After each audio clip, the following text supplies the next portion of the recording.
Hello, ਸਤਿ ਸ਼੍ਰੀ ਅਕਾਲ ਜੀ। ਸਵਾਗਤ ਹੈ ਜੀ ਤੁਹਾਡਾ ਆਪਣੇ ਚੈਨਲ 'ਤੇ। ਅੱਜ ਆਪਾਂ ਤੁਹਾਡੇ ਲਈ ਮੀਡੀਵਲ ਹਿਸਟਰੀ ਦੀ ਇੱਕ ਨਵੀਂ ਵੀਡੀਓ ਲੈ ਕੇ ਹਾਜ਼ਰ ਹੋਏ ਹਾਂ।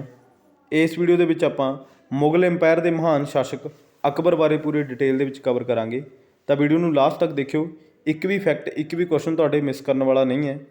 ਇਸ ਤੋਂ ਪਹਿਲਾਂ ਆਪਣੇ ਮੀਡੀਵਲ ਹਿਸਟਰੀ ਦੇ ਕਈ ਸੈਸ਼ਨ ਆਲਰੇਡੀ ਅਪਲੋਡ ਹੋ ਚੁੱਕੇ ਨੇ, ਜਿਨ੍ਹਾਂ ਦੇ ਵਿੱਚ ਆਪਾਂ ਹਰ ਇੱਕ ਟੌਪਿਕ ਨੂੰ ਪੂਰੇ ਡਿਟੇਲ ਦੇ ਵਿੱਚ ਕਵਰ ਕੀਤਾ ਹੈ। ਜੇਕਰ ਤੁਸੀਂ ਉਹ ਦੇਖਣਾ ਚਾਹੁੰਦੇ ਹੋ ਤਾਂ ਮੈਂ ਉਹਨਾਂ ਦਾ ਲਿੰਕ ਇਸ ਵੀਡੀਓ ਦੇ ਡਿਸਕ੍ਰਿਪਸ਼ਨ ਦੇ ਵਿੱਚ ਪਾ ਦੇਣਾ, ਤੁਸੀਂ ਜਾ ਕੇ ਦੇਖ ਲੈਣਾ।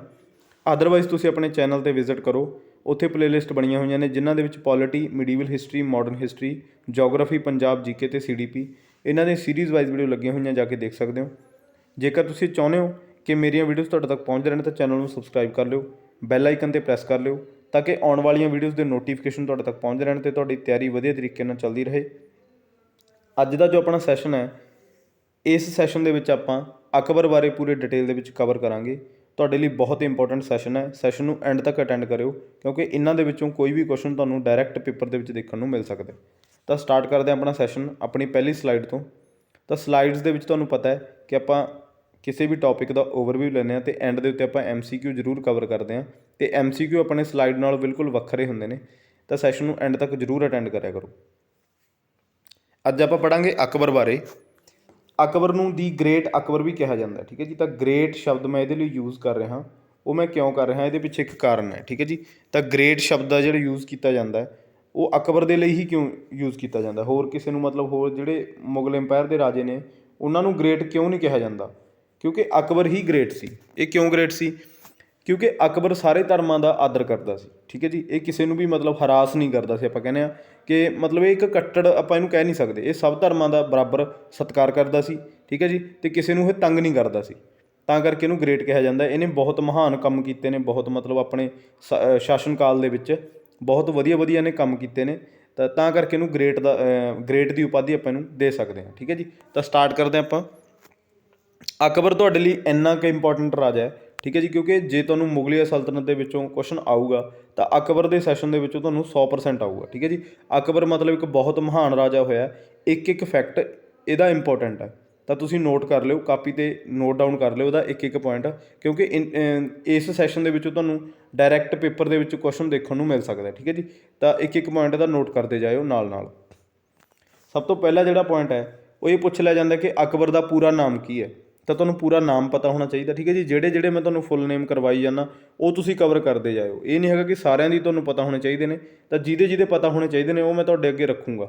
ਇੱਕ ਵੀ ਫੈਕਟ ਆਪਾਂ ਮਿਸ ਨਹੀਂ ਕਰਨਾ। ਤਾਂ ਅਕਬਰ ਦਾ ਤਾਂ ਖਾਸ ਕਰਕੇ ਤੁਸੀਂ ਇੱਕ ਵੀ ਪੁਆਇੰਟ ਤੁਸੀਂ ਮਿਸ ਨਹੀਂ ਕਰਨਾ, ਠੀਕ ਹੈ ਜੀ, ਕਿਉਂਕਿ ਬਹੁਤ ਗ੍ਰੇਟ ਮਤਲਬ ਬਹੁਤ ਮਹਾਨ ਰਾਜਾ ਇਹ, ਅਤੇ ਇਹਦੇ ਵਿੱਚੋਂ ਕੁਐਸਚਨ ਆਪਾਂ ਨੂੰ ਆਉਂਦਾ ਹੀ ਆਉਂਦਾ। ਤਾਂ ਇਹਦਾ ਪੂਰਾ ਨਾਮ ਸੀ ਜਲਾਲੂਦੀਨ ਮੁਹੰਮਦ ਅਕਬਰ, ਠੀਕ ਹੈ ਜੀ। ਤਾਂ ਜਲਾਲੂਦੀਨ ਮੁਹੰਮਦ ਅਕਬਰ ਇਹਦਾ ਪੂਰਾ ਨਾਮ ਸੀ। ਅਗਲਾ ਤੁਹਾਨੂੰ ਇਹਦਾ ਜਨਮ ਪਤਾ ਹੋਣਾ ਚਾਹੀਦਾ, ਠੀਕ ਹੈ ਜੀ। ਤਾਂ ਜਨਮ ਦੀ ਵੈਸੇ ਪਹਿਲਾਂ ਤਾਂ ਕੋਈ ਡੇਟ ਨਹੀਂ ਪੁੱਛੀ ਜਾਂਦੀ ਸੀ, ਤਾਂ ਅੱਜ ਕੱਲ੍ਹ ਆਪਾਂ ਕਹਿ ਨਹੀਂ ਸਕਦੇ, ਪੁੱਛ ਵੀ ਸਕਦੇ ਨੇ। 15 ਅਕਤੂਬਰ 1542 ਈਸਵੀ ਨੂੰ ਇਹਦਾ ਜਨਮ ਹੋਇਆ ਸੀ।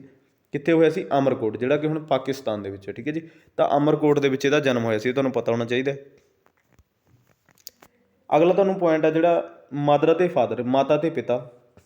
ਤਾਂ ਆਪਾਂ ਪਿਛਲਾ ਸੈਸ਼ਨ ਜਿਹੜਾ ਕਰਕੇ ਗਏ ਹਾਂ ਜਿਹਦੇ ਵਿੱਚ ਆਪਾਂ ਹੁਮਾਯੂੰ ਬਾਰੇ ਪੜ੍ਹਿਆ ਸੀ, ਤਾਂ ਜਿੰਨੇ ਵੀ ਆਪਣੇ ਸੈਸ਼ਨ ਹੈ ਸਾਰੇ ਅਟੈਂਡ ਕਰਿਓ ਮੀਡੀਵਲ ਮਾਡਰਨ ਹਿਸਟਰੀ ਦੇ, ਠੀਕ ਹੈ ਜੀ। ਤਾਂ ਮੀਡੀਵਲ ਦੇ ਆਪਾਂ ਸਾਰੀਆਂ ਡਾਇਨੈਸਟੀਜ਼ ਆਪਾਂ ਦਿੱਲੀ ਸਲਤਨਤ ਦੀਆਂ ਕਵਰ ਕਰ ਚੁੱਕੇ ਹਾਂ। ਤਾਂ ਜੇਕਰ ਤੁਸੀਂ ਦੇਖਣਾ ਚਾਹੁੰਦੇ ਹੋ ਆਪਣੇ ਚੈਨਲ 'ਤੇ ਵਿਜ਼ਿਟ ਕਰਕੇ ਪਲੇਲਿਸਟ ਬਣੀਆਂ ਹੋਈਆਂ, ਜਾ ਕੇ ਦੇਖ ਸਕਦੇ ਹੋ, ਠੀਕ ਹੈ ਜੀ। ਤਾਂ ਇਹਦੇ ਪਿਤਾ ਦਾ ਨਾਂ ਸੀ ਹੁਮਾਯੂੰ ਅਤੇ ਮਾਤਾ ਦਾ ਨਾਂ ਸੀ ਹਾਮਿਦਾ ਬਾਨੋ, ਠੀਕ ਹੈ ਜੀ, ਤੁਹਾਨੂੰ ਪਤਾ ਹੋਣਾ ਚਾਹੀਦਾ। ਅਗਲਾ ਮੈਂ ਇਹਦੇ ਵਿੱਚ ਪੁਆਇੰਟ ਜਿਹੜਾ ਰੱਖਿਆ ਹੋਇਆ ਫੋਸਟਰ ਮਦਰ। ਇਹਦਾ ਕੀ ਮਤਲਬ ਹੈ? ਮਤਲਬ ਜਦੋਂ ਹੁਮਾਯੂੰ ਅਤੇ ਹਾਮਿਦਾ ਬਾਨੋ ਦੀ ਡੈਥ ਹੋ ਗਈ ਸੀ ਤਾਂ ਇਹਦਾ ਪਾਲਣ ਪੋਸ਼ਣ ਕੀਤਾ ਸੀ। ਪਾਲਣ ਪੋਸ਼ਣ ਜਿਹਨੂੰ ਆਪਾਂ ਦਾਸੀ ਕਹਿ ਸਕਦੇ ਹਾਂ ਰਾਜੇ ਮਹਾਰਾਜਿਆਂ ਦੀ ਲੈਂਗੁਏਜ ਦੇ ਵਿੱਚ। ਮਤਲਬ ਜਿਵੇਂ ਬੱਚਿਆਂ ਦਾ ਪਾਲਣ ਪੋਸ਼ਣ ਕਰਨ ਦੇ ਲਈ ਦਾਸੀਆਂ ਰੱਖੀਆਂ ਜਾਂਦੀਆਂ ਸੀ। ਫੋਸਟਰ ਮਦਰ ਇਹਨੂੰ ਆਪਾਂ ਇੰਗਲਿਸ਼ ਦੇ ਵਿੱਚ ਕਹਿੰਦੇ ਹਾਂ ਪਾਲਣ ਪੋਸ਼ਣ ਕਰਨ ਵਾਲੀ। ਤਾਂ ਉਹਦਾ ਨਾਮ ਕੀ ਸੀ? ਮਹਿਮੰਗਾ। ਇਹਨੇ ਇਹਦਾ ਪਾਲਣ ਪੋਸ਼ਣ ਕੀਤਾ ਸੀ ਬਾਅਦ ਦੇ ਵਿੱਚ, ਠੀਕ ਹੈ ਜੀ। ਜਿਹੜਾ ਅਕਬਰ ਦਾ ਪਾਲਣ ਪੋਸ਼ਣ ਕੀਤਾ ਸੀ ਉਹ ਕੀਤਾ ਸੀ ਮਹਿਮੰਗਾ ਨੇ, ਠੀਕ ਹੈ ਜੀ। ਇਹ ਇੱਕ ਪਾਲਣ ਪੋਸ਼ਣ ਕਰਨ ਵਾਲੀ ਸੀਗੀ, ਦਾਸੀ ਜਿਹਨੂੰ ਆਪਾਂ ਕਹਿ ਸਕਦੇ ਹਾਂ। ਤਾਂ ਇਹਨੇ ਇਹਦਾ ਪਾਲਣ ਪੋਸ਼ਣ ਕੀਤਾ ਸੀ ਅਕਬਰ ਦਾ ਬਾਅਦ ਦੇ ਵਿੱਚ। ਅਗਲਾ ਜਿਹੜਾ ਪੁਆਇੰਟ ਹੈ ਉਹ ਹੈ ਕਮਾਂਡਰ। ਇਹਦਾ ਕੀ ਮਤਲਬ ਹੈ? ਮੁੱਖ ਅਧਿਕਾਰੀ ਬੈਰਮ ਖਾਨ ਸੀ ਇਹਦਾ ਕਿ ਬਹੁਤ ਵਿਸ਼ਵਾਸ ਪਾਤਰ ਸੀਗਾ ਇਹ ਬੰਦਾ। ਜਿਹੜਾ ਬੈਰਮ ਖਾਨ ਸੀ, ਅਕਬਰ ਇਹ 'ਤੇ ਬਹੁਤ ਵਿਸ਼ਵਾਸ ਕਰਦਾ ਸੀ ਕਿਉਂਕਿ ਅਕਬਰ ਛੋਟਾ ਸੀ, ਠੀਕ ਹੈ, ਬੱਚਾ ਸੀ। ਤਾਂ ਬੈਰਮ ਖਾਨ ਇਹਦਾ ਇੱਕ ਕਮਾਂਡਰ ਸੀ ਜਿਹੜਾ ਕਿ ਇਹਦੇ ਅੱਗੇ ਹੋ ਕੇ, ਅਕਬਰ ਦੇ ਅੱਗੇ ਹੋ ਕੇ ਮਤਲਬ ਲੜਦਾ ਸੀ, ਜਿਹਨੂੰ ਆਪਾਂ ਕਹਿ ਸਕਦੇ ਹਾਂ। ਤਾਂ ਅਕਬਰ ਦਾ ਇੱਕ ਛੋਟਾ ਬੱਚਾ ਸੀ, ਅਕਬਰ ਦਾ ਪਾਲਣ ਪੋਸ਼ਣ ਮਹਿਮੰਗਾ ਅਤੇ ਬੈਰਮ ਖਾਨ ਇਹਨਾਂ ਨੇ ਕੀਤਾ ਸੀ। ਤਾਂ ਕਰਕੇ ਇਹਨਾਂ ਦਾ ਬਹੁਤ ਵਿਸ਼ਵਾਸ ਪਾਤਰ ਸੀ, ਮਤਲਬ ਬੈਰਮ ਖਾਨ ਦਾ। ਬੈਰਮ ਖਾਨ 'ਤੇ ਅਕਬਰ ਬਹੁਤ ਵਿਸ਼ਵਾਸ ਕਰਦਾ ਸੀ, ਇਹ ਆਪਾਂ ਕਹਿ ਸਕਦੇ ਹਾਂ। ਅਗਲਾ ਜਿਹੜਾ ਪੁਆਇੰਟ ਹੈ ਉਹ ਹੈ ਕੋਰੋਨੇਸ਼ਨ। ਇਹ ਤੁਹਾਨੂੰ ਪੁੱਛ ਸਕਦੇ ਆ, ਬਹੁਤ ਇੰਪੋਰਟੈਂਟ ਪੁਆਇੰਟ ਹੈ, ਠੀਕ ਹੈ ਜੀ। ਇਹਨੂੰ ਤੁਸੀਂ ਇੰਪੋਰਟੈਂਟ ਲਿਖ ਲਓ ਇਹਦੇ ਅੱਗੇ, ਠੀਕ ਹੈ। ਵੈਸੇ ਤਾਂ ਸਾਰੇ ਇੰਪੋਰਟੈਂਟ ਨੇ, ਇਹ ਕਿਤੋਂ ਵੀ ਤੁਹਾਨੂੰ ਕੁਐਸਚਨ ਆ ਸਕਦਾ ਹੈ। ਤਾਂ ਤਾਜਪੋਸ਼ੀ ਜਿਵੇਂ ਆਪਾਂ ਕਹਿ ਸਕਦੇ ਹਾਂ, ਤਾਜਪੋਸ਼ੀ ਇਹਦੀ ਕਦੋਂ ਹੋਈ ਸੀ? 14 ਸਾਲ ਦੀ ਉਮਰ ਦੇ ਵਿੱਚ ਇਹਦੀ ਤਾਜਪੋਸ਼ੀ ਹੋਈ ਸੀ। 14 ਸਾਲ ਦੀ ਉਮਰ ਦਾ ਬੱਚਾ ਦੇਖ ਲਓ ਤੁਸੀਂ ਕਿੱਡਾ ਕੁ ਹੁੰਦਾ, ਠੀਕ ਹੈ ਜੀ। ਤਾਂ ਇਹਦੀ ਉਮਰ ਜ਼ਿਆਦਾ ਨਹੀਂ ਸੀ ਅਕਬਰ ਦੀ। ਤਾਂ ਤਾਜਪੋਸ਼ੀ ਇਹਦੀ ਜਦੋਂ ਹੋਈ ਸੀ ਉਹ ਹੋਈ ਸੀ 14 ਫਰਵਰੀ 1556 ਈਸਵੀ ਨੂੰ। ਕਿੱਥੇ ਹੋਈ ਸੀ? ਕਲਾਨੌਰ ਵਿਖੇ। ਕਲਾਨੌਰ ਕਿੱਥੇ ਹੈ? ਗੁਰਦਾਸਪੁਰ, ਪੰਜਾਬ ਦੇ ਵਿੱਚ, ਠੀਕ ਹੈ ਜੀ। ਇਹ ਕੁਐਸਚਨ ਕਈ ਵਾਰੀ ਪੁੱਛਿਆ ਗਿਆ ਹੈਗਾ ਕਿ ਇਹਦੀ ਤਾਜਪੋਸ਼ੀ ਕਿੱਥੇ ਹੋਈ ਸੀ, ਕਿੱਥੇ ਪੁੱਛ ਲੈਂਦੇ ਨੇ। ਤਾਂ ਤੁਹਾਨੂੰ ਡੇਟ ਵੀ ਪੁੱਛ ਸਕਦੇ ਨੇ, ਡੇਟ ਵੀ ਤੁਹਾਨੂੰ ਪਤਾ ਹੋਣੀ ਚਾਹੀਦੀ ਹੈ, ਠੀਕ ਹੈ ਜੀ। ਬਹੁਤ ਇੰਪੋਰਟੈਂਟ ਹੈ। ਕਲਾਨੌਰ, ਗੁਰਦਾਸਪੁਰ ਦੇ ਵਿੱਚ ਇਹਦੀ ਤਾਜਪੋਸ਼ੀ ਹੋਈ ਸੀ, ਕੋਰੋਨੇਸ਼ਨ ਸੈਰਮਨੀ ਜਿਹਨੂੰ ਆਪਾਂ ਕਹਿੰਦੇ ਹਾਂ। ਤਾਂ ਉਸ ਟਾਈਮ ਇਹਦੀ ਉਮਰ ਕਿੰਨੀ ਸੀ? 14 ਸਾਲ ਇਹਦੀ ਉਮਰ ਸੀ, ਇਹ ਤੁਹਾਨੂੰ ਪਤਾ ਹੋਣਾ ਚਾਹੀਦਾ। ਅਗਲਾ ਜਿਹੜਾ ਪੁਆਇੰਟ ਹੈ ਉਹ ਹੈ ਬਹੁਤ ਇੰਪੋਰਟੈਂਟ ਪੁਆਇੰਟ ਹੈ ਇਹ, ਇਹਦੀਆਂ ਬੈਟਲਸ ਦੇ ਵਿੱਚੋਂ, ਠੀਕ ਹੈ ਜੀ। ਤਾਂ ਇਹਨੇ ਕਈ ਬੈਟਲਸ ਲੜੀਆਂ ਨੇ, ਜਿਵੇਂ ਕਿ ਸੈਕੰਡ ਬੈਟਲ ਆਫ ਪਾਨੀਪਤ 1556। ਇਹ ਕਿਹਦੇ ਵਿਚਕਾਰ ਹੋਈ ਸੀ? ਪਾਨੀਪਤ ਦੀ ਦੂਜੀ ਲੜਾਈ। ਪਹਿਲੀ ਕਦੋਂ ਹੋਈ ਸੀ? 1526 ਦੇ ਵਿੱਚ। ਕਿਹਦੇ ਵਿਚਕਾਰ? ਬਾਬਰ ਵਰਸਸ ਇਬਰਾਹਿਮ ਲੋਧੀ, ਠੀਕ ਹੈ ਜੀ। ਤਾਂ ਬਾਬਰ ਅਤੇ ਇਬਰਾਹਿਮ ਲੋਧੀ ਦੇ ਵਿਚਕਾਰ ਹੋਈ ਸੀ 1526 ਦੇ ਵਿੱਚ ਪਹਿਲੀ ਲੜਾਈ। ਦੂਸਰੀ ਹੋਈ ਸੀ 1556 ਦੇ ਵਿੱਚ। ਕਿਹਦੇ ਵਿਚਕਾਰ? ਅਕਬਰ ਅਤੇ ਹੇਮੂ ਵਿਚਕਾਰ, ਠੀਕ ਹੈ ਜੀ। ਤਾਂ ਅਕਬਰ ਅਤੇ ਹੇਮੂ ਵਿਚਕਾਰ ਹੋਈ ਸੀ ਇਹ। ਅਤੇ ਤੀਸਰੀ ਹੋਈ ਸੀ 1761 ਦੇ ਵਿੱਚ, ਉਹ ਹੋਈ ਸੀ ਅਹਿਮਦ ਸ਼ਾਹ ਅਬਦਾਲੀ ਅਤੇ ਮਰਾਠਿਆਂ ਦੇ ਵਿੱਚ, ਠੀਕ ਹੈ ਜੀ। ਇਹ ਤੁਹਾਨੂੰ ਪਤਾ ਹੋਣੀ ਚਾਹੀਦੀ, ਤਿੰਨੋਂ ਲੜਾਈਆਂ। ਤਾਂ ਇਹਦੇ ਵਿੱਚ 1556 ਦੇ ਵਿੱਚ ਇਹਦੀ ਕੋਰੋਨੇਸ਼ਨ ਹੋਈ ਸੀ 14 ਫਰਵਰੀ ਨੂੰ, ਠੀਕ ਹੈ। ਤਾਂ ਤੁਸੀਂ ਕਹੋਗੇ ਕਿ ਅਕਬਰ ਮਤਲਬ ਇੱਕ ਬੱਚਾ ਸੀ, ਆਪਾਂ ਕਹਿ ਸਕਦੇ ਹਾਂ। ਤਾਂ ਅਕਬਰ ਕਿਵੇਂ ਲੜ ਸਕਦਾ? ਤਾਂ ਅਕਬਰ ਨਹੀਂ ਲੜਿਆ ਸੀ। ਕੌਣ ਲੜਿਆ ਸੀ? ਬੈਰਮ ਖਾਨ, ਠੀਕ ਹੈ ਜੀ। ਤਾਂ ਬੈਰਮ ਖਾਨ ਇਹਦੇ ਵਿੱਚ ਲੜਿਆ ਸੀ, ਇਹ ਤੁਹਾਨੂੰ ਪਤਾ ਹੋਣਾ ਚਾਹੀਦਾ। ਬੈਰਮ ਖਾਨ ਇਹਦੇ ਵਿੱਚ ਲੜਿਆ ਸੀ। ਬੈਰਮ ਖਾਨ ਇਹਦਾ ਬਹੁਤ ਵਿਸ਼ਵਾਸ ਪਾਤਰ, ਮਤਲਬ ਇੱਕ ਮਿਲਟਰੀ ਕਮਾਂਡਰ ਜਿਹਨੂੰ ਆਪਾਂ ਕਹਿ ਸਕਦੇ ਹਾਂ। ਤਾਂ ਬੈਰਮ ਖਾਨ ਸੀਗਾ। ਤਾਂ ਅਕਬਰ ਦੇ ਪੱਖ ਤੋਂ ਮਤਲਬ ਜਿਹੜਾ ਲੜਿਆ ਸੀ ਉਹ ਲੜਿਆ ਸੀ ਬੈਰਮ ਖਾਨ। ਅਤੇ ਹੇਮੂ ਮਤਲਬ ਹੇਮਚੰਦਰ ਵਿਕਰਮਾਦਿੱਤ ਇਹਦਾ ਪੂਰਾ ਨਾਂ ਸੀ ਹੇਮੂ ਦਾ। ਹੇਮਚੰਦਰ ਵਿਕਰਮਾਦਿੱਤ, ਇਹ ਦਿੱਲੀ ਦਾ ਬਹੁਤ ਮਹਾਨ ਸ਼ਾਸਕ ਸੀਗਾ। ਇਹਨਾਂ ਦੇ ਵਿਚਕਾਰ ਹੋਈ ਸੀਗੀ ਪਾਣੀਪਤ ਦੀ ਦੂਜੀ ਲੜਾਈ। ਤਾਂ ਇਹਦੇ ਵਿੱਚ ਅਕਬਰ ਦੀ ਜਿੱਤ ਹੋਈ ਸੀ, ਯਾਨੀ ਕਿ ਬੈਰਮ ਖਾਨ ਜਿਹੜਾ ਤੇ ਕਮਾਂਡਰ ਸੀ ਉਹਦੀ ਜਿੱਤ ਹੋਈ ਸੀ, ਇਹ ਤੁਹਾਨੂੰ ਪਤਾ ਹੋਣਾ ਚਾਹੀਦਾ। ਕਈ ਵਾਰੀ ਤੁਹਾਨੂੰ ਆਪਸ਼ਨ ਦੇ ਵਿੱਚ ਅਕਬਰ ਦੀ ਜਗ੍ਹਾ 'ਤੇ ਬੈਰਮ ਖਾਨ ਵੀ ਆ ਸਕਦਾ, ਠੀਕ ਹੈ ਜੀ। ਅਤੇ ਤੁਸੀਂ ਧਿਆਨ ਰੱਖਣਾ ਪੂਰਾ, ਪਾਣੀਪਤ ਦੀ ਦੂਜੀ ਲੜਾਈ ਬੈਰਮ ਖਾਨ ਅਤੇ ਹੇਮੂ ਵਿਚਕਾਰ ਹੋਈ ਸੀ। ਵੈਸੇ ਅਕਬਰ, ਜ਼ਿਆਦਾਤਰ ਅਕਬਰ ਹੀ ਆਪਸ਼ਨ ਦੇ ਵਿੱਚ ਆਉਂਦਾ, ਠੀਕ ਹੈ ਜੀ। ਤਾਂ ਅਕਬਰ ਅਤੇ ਹੇਮੂ ਵਿਚਕਾਰ, ਇਹ ਤੁਹਾਨੂੰ ਪਤਾ ਹੋਣਾ ਚਾਹੀਦਾ। ਅਗਲਾ ਜਿਹੜਾ ਪੁਆਇੰਟ ਹੈ, ਬੈਟਲ ਆਫ ਮਾਲਵਾ 1561 ਦੇ ਵਿੱਚ ਹੋਈ ਸੀ। ਇਹ ਬਾਜ ਬਹਾਦਰ ਦੇ ਨਾਲ ਹੋਈ ਸੀ, ਠੀਕ ਹੈ ਜੀ। ਤਾਂ ਇਹਦੇ ਵਿੱਚ ਵੀ ਅਕਬਰ ਜਿੱਤਿਆ ਸੀ, ਇਹ ਤੁਹਾਨੂੰ ਪਤਾ ਹੋਣਾ ਚਾਹੀਦਾ। ਤਾਂ ਜ਼ਿਆਦਾਤਰ ਬੈਟਲ ਜਿਹੜੀਆਂ ਫੇਮਸ ਨੇ ਉਹੀ ਪੁੱਛੀਆਂ ਜਾਂਦੀਆਂ ਨੇ। ਤਾਂ ਵੈਸੇ ਇਹ ਵੀ ਤੁਹਾਨੂੰ ਪਤਾ ਹੋਣਾ ਚਾਹੀਦਾ, ਕਿਤੋਂ ਵੀ ਤੁਹਾਨੂੰ ਕੁਐਸਚਨ ਪੁੱਛਿਆ ਜਾ ਸਕਦਾ, ਠੀਕ ਹੈ ਜੀ। ਇਹ ਆਪਾਂ ਐਗਜ਼ੈਕਟ ਨਹੀਂ ਕਹਿ ਸਕਦੇ। ਤਾਂ ਇਹਦਾ ਜਿਹੜਾ ਮਤਲਬ ਜਿਹੜਾ ਇਹਨੇ ਆਪਣਾ ਰਾਜ ਭਾਗ ਐਕਸਪੈਂਡ ਕੀਤਾ ਸੀ, ਉਹ ਇਹਦੇ ਮਤਲਬ 2-3 ਇਹਦੇ ਜਿਹੜੇ ਸੀਗੇ ਕਨਸੈਪਟ ਸੀਗੇ, ਕਨਸੈਪਟ ਕਹਿ ਸਕਦੇ ਹਾਂ ਜਾਂ ਆਪਾਂ ਪੁਆਇੰਟ ਕਹਿ ਸਕਦੇ ਹਾਂ। ਇਹਦੇ 2-3 ਪੁਆਇੰਟ ਸੀਗੇ।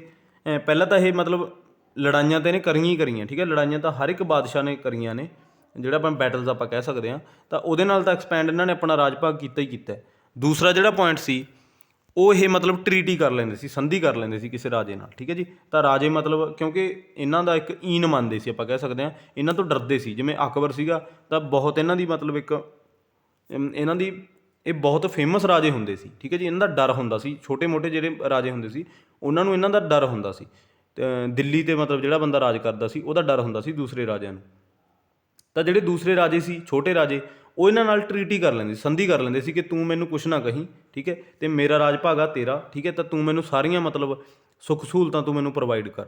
ਤਾਂ ਇਹ ਮਤਲਬ ਇਹ ਕੁਛ ਤੁਹਾਨੂੰ ਸਮਝਾਉਣ ਦਾ ਤਰੀਕਾ ਹੈ। ਤਾਂ ਅਕਬਰ ਨੂੰ ਇਹ ਛੋਟੇ ਮੋਟੇ ਜਿਹੜੇ ਮਹਾਰਾਜੇ ਹੁੰਦੇ ਸੀਗੇ ਉਹ ਇਹ ਕਹਿ ਦਿੰਦੇ ਸੀ ਕਿ ਤੁਸੀਂ ਮਤਲਬ ਸਾਡੀ ਦੇਖ ਰੇਖ ਕਰਿਓ ਸਾਡੇ ਰਾਜ ਭਾਗ ਦੀ, ਅਤੇ ਮਤਲਬ ਸਾਡਾ ਏਰੀਆ ਆਪਣੇ ਰਾਜ ਭਾਗ ਦੇ ਵਿੱਚ ਮਿਲਾ ਲਓ। ਤਾਂ ਇਹ ਟਰੀਟੀ ਆਪਾਂ ਇਹਨੂੰ ਕਹਿ ਦਿੰਦੇ ਹਾਂ, ਸੰਧੀ ਆਪਾਂ ਕਹਿ ਦਿੰਦੇ ਹਾਂ, ਠੀਕ ਹੈ ਜੀ।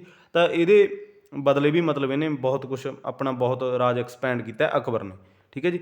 ਤਾਂ ਸਭ ਤੋਂ ਪਹਿਲਾਂ ਤਾਂ ਲੜਾਈਆਂ ਦੇ ਨਾਲ, ਦੂਸਰਾ ਇਹਨੇ ਟਰੀਟੀਆਂ ਕੀਤੀਆਂ, ਤੀਸਰਾ ਇਹਨੇ ਮਤਲਬ ਮੈਰਿਜ ਕੀਤੀਆਂ, ਮੈਟਰੀਮੋਨੀਅਲ ਅਲਾਇੰਸ ਆਪਾਂ ਜਿਹਨੂੰ ਕਹਿ ਦਿੰਦੇ ਹਾਂ। ਤਾਂ ਸ਼ਾਦੀਆਂ ਕੀਤੀਆਂ ਨੇ ਅਕਬਰ ਨੇ ਬਹੁਤ, ਜਿਹਦੇ ਵਿੱਚ ਜੋਧਾਬਾਈ ਦਾ ਇੱਕ ਮਤਲਬ ਜ਼ਿਕਰ ਆਉਂਦਾ ਹੈਗਾ, ਠੀਕ ਹੈ। ਵੈਸੇ ਉਹ ਪੁਆਇੰਟ ਮੈਂ ਇਹਦੇ ਵਿੱਚ ਰੱਖੇ ਨਹੀਂ ਜੋਧਾਬਾਈ ਦੇ ਨਾਲ ਰਿਲੇਟਡ, ਕਿਉਂਕਿ ਉਹ ਤੁਹਾਨੂੰ ਪੇਪਰ ਦੇ ਵਿੱਚ ਆਉਣ ਦੇ ਬਹੁਤ ਘੱਟ ਚਾਂਸ ਨੇ, ਠੀਕ ਹੈ ਜੀ। ਤਾਂ ਜਿਹੜੇ ਪੁਆਇੰਟ ਤੁਹਾਨੂੰ ਰੱਖਿਆ ਸਿਰਫ ਇਹ ਤੁਸੀਂ ਕਵਰ ਕਰ ਲਿਓ, ਤੁਹਾਨੂੰ ਪੇਪਰ ਦੇ ਵਿੱਚ ਇਨਫ ਨੇ, ਠੀਕ ਹੈ। ਇਹ ਤੋਂ ਬਾਹਰ ਨਹੀਂ ਆਉਣਾ।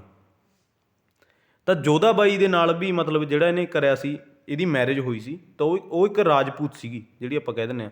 ਤਾਂ ਜੋਧਾ ਬਾਈ ਦੇ ਨਾਲ ਵੀ ਇਹਨੇ ਮੈਟਰੀਮੋਨੀਅਲ ਜਿਹੜਾ ਅਲਾਇੰਸ ਕੀਤਾ ਸੀ, ਉਹ ਮਤਲਬ ਜਿਹੜਾ ਜੋਧਾ ਬਾਈ ਦੇ ਨਾਲ ਆਪਾਂ ਕਹਿ ਸਕਦੇ ਹਾਂ, ਠੀਕ ਹੈ। ਤਾਂ ਉਹ ਮਤਲਬ ਜ਼ਿਆਦਾ ਇੰਪੋਰਟੈਂਟ ਨਹੀਂ, ਉਹਦੇ ਬਾਰੇ ਆਪਾਂ ਜ਼ਿਆਦਾ ਡਿਸਕਸ ਨਹੀਂ ਕਰਦੇ, ਠੀਕ ਹੈ ਜੀ। ਤਾਂ ਜਿਹੜੇ ਚੀਜ਼ਾਂ ਤੁਹਾਨੂੰ ਇੰਪੋਰਟੈਂਟ ਨੇ ਸਿਰਫ ਆਪਾਂ ਉਹ ਡਿਸਕਸ ਕਰਾਂਗੇ।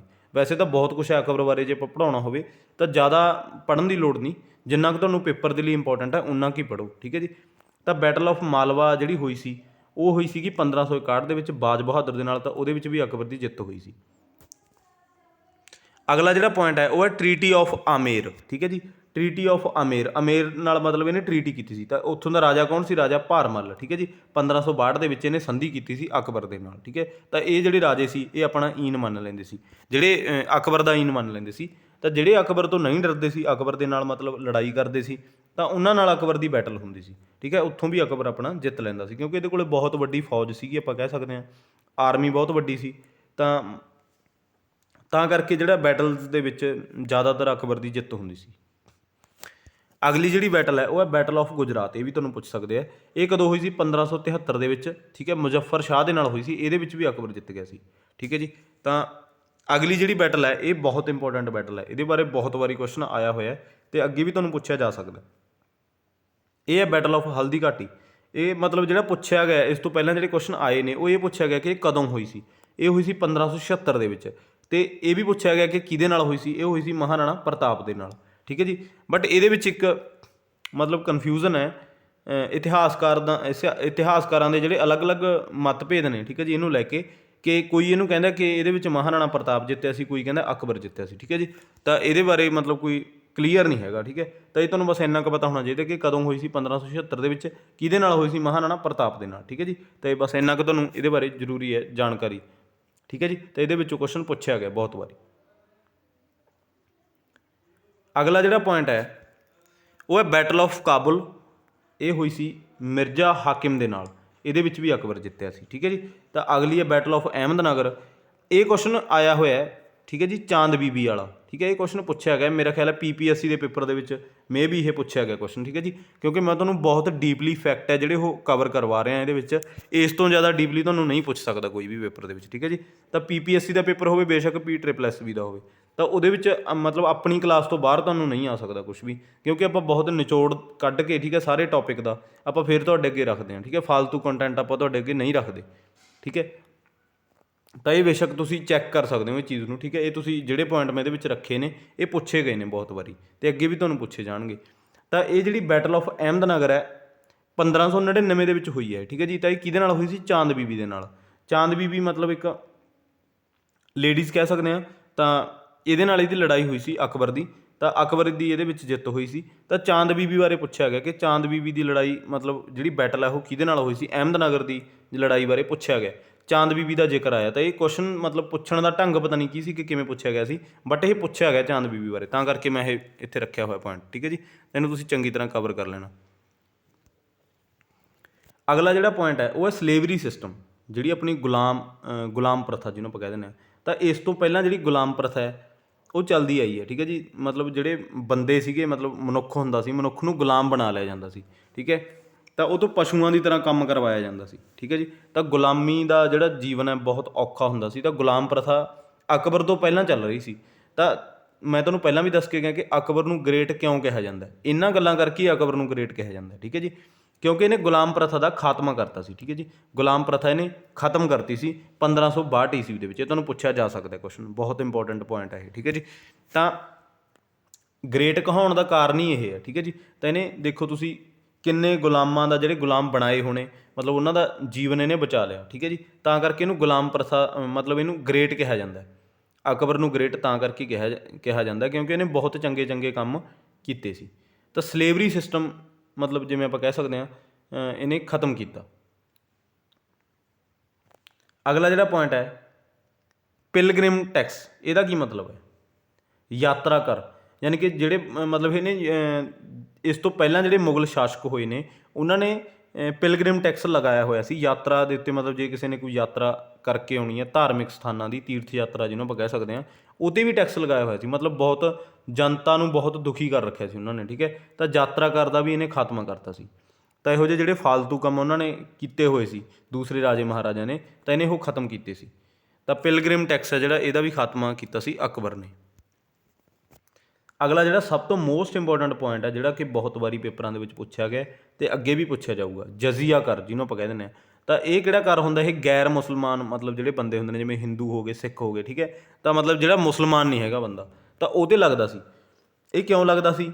ਕਿ ਅਸੀਂ ਗੈਰ ਮੁਸਲਮਾਨ ਬੰਦਿਆਂ ਨੂੰ ਆਪਣੀ ਸ਼ਰਨ ਦੇ ਵਿੱਚ ਰੱਖ ਰਹੇ ਹਾਂ, ਤਾਂ ਉਹਦਾ ਸਾਨੂੰ ਟੈਕਸ ਦਿਓ ਤੁਸੀਂ। ਇਹ ਰਾਜੇ ਮਹਾਰਾਜੇ ਇਹ ਕਹਿੰਦੇ ਸੀ ਕਿ ਤੁਸੀਂ ਗੈਰ ਮੁਸਲਮਾਨ ਹੋ, ਠੀਕ ਹੈ, ਜਾਂ ਤਾਂ ਤੁਸੀਂ ਮੁਸਲਮਾਨ ਧਰਮ ਦੇ ਵਿੱਚ ਕਨਵਰਟ ਹੋ ਜਾਓ, ਅਤੇ ਜਾਂ ਜੇ ਤੁਸੀਂ ਸਾਡੀ ਸ਼ਰਨ ਦੇ ਵਿੱਚ ਰਹਿਣਾ ਤਾਂ ਤੁਸੀਂ ਸਾਨੂੰ ਟੈਕਸ ਦਿਓ, ਠੀਕ ਹੈ। ਤਾਂ ਇਹ ਜਜ਼ੀਆ ਕਰ ਹੁੰਦਾ ਸੀ, ਤਾਂ ਇਹਨੇ ਖਤਮ ਕਰਤਾ। ਤਾਂ ਇਹਨੇ ਸਾਰੇ ਧਰਮਾਂ ਦੇ ਲਈ ਦਰਵਾਜ਼ੇ ਖੋਲ੍ਹਤੇ ਸੀ ਕਿ ਕੋਈ ਵੀ ਕਿਤੇ ਵੀ ਰਹਿ ਸਕਦਾ, ਠੀਕ ਹੈ, ਉਹ ਤੋਂ ਕੋਈ ਟੈਕਸ ਨਹੀਂ ਵਸੂਲਿਆ ਜਾਊਗਾ। ਤਾਂ ਜਜ਼ੀਆ ਕਰ ਦਾ ਖਾਤਮਾ ਵੀ ਅਕਬਰ ਨੇ ਕੀਤਾ ਸੀ। ਇਹ ਵੀ ਬਹੁਤ ਮਹਾਨ ਕੰਮ ਸੀ ਇਹਦਾ। ਅਗਲਾ ਜਿਹੜਾ ਤੁਹਾਨੂੰ ਕੁਐਸਚਨ ਪੁੱਛਿਆ ਜਾਊਗਾ ਉਹ ਹੈ ਸਿਟੀ ਇਸਟੈਬਲਿਸ਼ਡ, ਸ਼ਹਿਰ ਕਿਹੜੇ ਦੀ ਸਥਾਪਨਾ ਕੀਤੀ ਇਹਨੇ? ਤਾਂ ਇਹਨੇ ਕੀਤੀ ਹੈ ਫਤਿਹਪੁਰ ਸੀਕਰੀ ਦੀ, ਠੀਕ ਹੈ ਜੀ। ਫਤਿਹਪੁਰ ਸੀਕਰੀ ਦੀ ਇਹਨੇ ਸਥਾਪਨਾ ਕੀਤੀ ਹੈ। ਉੱਥੇ ਇੱਕ ਬੁਲੰਦ ਦਰਵਾਜ਼ਾ, ਇਹਦੇ ਬਾਰੇ ਵੀ ਆ ਜਾਂਦਾ ਬੁਲੰਦ ਦਰਵਾਜ਼ਾ। ਬੁਲੰਦ ਦਰਵਾਜ਼ਾ ਬਾਰੇ ਵੀ ਤੁਹਾਨੂੰ ਪੁੱਛ ਸਕਦੇ ਕਿ ਕਿਹਨੇ ਬਣਵਾਇਆ, ਉਹ ਵੀ ਅਕਬਰ ਨੇ ਬਣਵਾਇਆ, ਠੀਕ ਹੈ ਜੀ। ਤਾਂ ਐਂਡ ਦੇ ਮੈਂ ਉੱਤੇ ਲਿਖਿਆ ਰਾਜਧਾਨੀ, ਤਾਂ ਇਹਨੇ ਫਤਿਹਪੁਰ ਸੀਕਰੀ ਦੀ ਸਥਾਪਨਾ ਕੀਤੀ ਸੀ ਅਤੇ ਇਹਨੂੰ ਹੀ ਆਪਣੀ ਰਾਜਧਾਨੀ ਬਣਾਇਆ ਸੀ। ਇਹ ਤੁਹਾਨੂੰ ਪੁੱਛਿਆ ਜਾ ਸਕਦਾ ਕਿ ਅਕਬਰ ਨੇ ਆਪਣੀ ਰਾਜਧਾਨੀ ਕਿਹਨੂੰ ਬਣਾਇਆ ਸੀ? ਤਾਂ ਇਹ ਬਣਾਇਆ ਸੀ ਫਤਿਹਪੁਰ ਸੀਕਰੀ ਨੂੰ, ਠੀਕ ਹੈ ਜੀ। ਤਾਂ ਇਹ ਇੱਕ ਇੱਕ ਪੁਆਇੰਟ ਤੁਸੀਂ ਨੋਟ ਕਰ ਲਿਓ, ਇਹ ਤੁਹਾਨੂੰ ਪੇਪਰ ਦੇ ਵਿੱਚ ਪੁੱਛੇ ਜਾਣਗੇ, ਠੀਕ ਹੈ। ਮੈਂ ਵਾਰ-ਵਾਰ ਇਹ ਗੱਲ ਰਿਪੀਟ ਕਰ ਰਿਹਾ, ਠੀਕ ਹੈ, ਤੁਸੀਂ ਖੁਦ ਦੇਖੋਗੇ, ਕਿਉਂਕਿ ਇਹ ਜਿਹੜਾ ਅਕਬਰ ਵਾਲਾ ਟੌਪਿਕ ਆਪਣਾ ਇਹ ਬਹੁਤ ਇੰਪੋਰਟੈਂਟ ਹੈ। ਅਕਬਰ ਬਹੁਤ ਮਹਾਨ ਰਾਜਾ ਹੋਇਆ, ਇਹਦੇ ਵਿੱਚੋਂ ਪੁੱਛਿਆ ਜਾਂਦਾ ਵਾਰ-ਵਾਰ। ਅਗਲਾ ਜਿਹੜਾ ਪੁਆਇੰਟ ਹੈ ਮਨਸਬਦਾਰੀ ਸਿਸਟਮ, ਠੀਕ ਹੈ ਜੀ। ਮਨਸਬਦਾਰੀ ਸਿਸਟਮ ਜਿਹੜਾ ਸਟਾਰਟ ਕੀਤਾ ਸੀ ਉਹ ਵੀ ਅਕਬਰ ਨੇ ਕੀਤਾ ਸੀ, ਠੀਕ ਹੈ। ਤਾਂ ਮਨਸਬਦਾਰੀ ਆਪਣੇ ਸਿੱਖ ਧਰਮ ਦੇ ਵਿੱਚ ਵੀ ਹੋਇਆ ਸੀ। ਮਨਸਬ ਉਹੀ ਮਤਲਬ ਟੈਕਸ ਵਸੂਲਣ ਵਾਲੇ। ਇਹਨੇ ਕੋਈ ਜ਼ਿਆਦਾ ਮਤਲਬ ਆਪਾਂ ਕਹਿ ਨਹੀਂ ਸਕਦੇ ਕਿ ਇਹ ਜ਼ਿਆਦਾ ਕੱਟੜ ਸੀ, ਇਹਨੇ ਕੱਟੜ ਸਿਸਟਮ ਕੋਈ ਨਹੀਂ ਅਪਣਾਇਆ, ਠੀਕ ਹੈ।